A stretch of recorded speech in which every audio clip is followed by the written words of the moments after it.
السلام علیکم ورحمۃ اللہ وبرکاتہ۔ آج ہم بات کریں گے کہ سنت قوما کیسے کرتے ہیں اللہ کے رسول صلی اللہ علیہ وسلم۔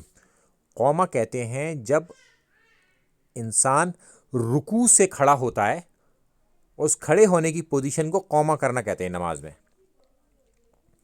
تو اللہ کے رسول صلی اللہ علیہ وسلم جب رکوع سے کھڑے ہوتے تو پڑھتے سمع اللہ لمن حمدہ ربنا لک الحمد، اور دونوں ہاتھوں کو اپنے کانوں تک یا کندھوں تک اٹھاتے۔ تو اس میں جو طریقہ ہوتا ہے وہ یہ ہوتا ہے کہ سمع اللہ لمن حمدہ پر ہاتھ اوپر اٹھیں گے، اور جب ہاتھ نیچے چل جائیں گے تو پھر ہوگا ربنا لک الحمد۔ مقتدی بھی پوری دعا پڑھیں، سمع اللہ لمن حمدہ بھی پڑھیں، ربنا لک الحمد بھی پڑھیں، یہ دونوں دعائیں پوری پڑھیں۔ اور ایک اور دعا ہے جو اللہ کے رسول صلی اللہ علیہ وسلم نے فرمایا کہ جو ہے اس دعا پر 30 فرشتے جھپٹے، اور ہر ایک دوسرے پر سبقت لے جانے کے لیے، یعنی کہ وہ پہلے اس کا ثواب لکھ دے۔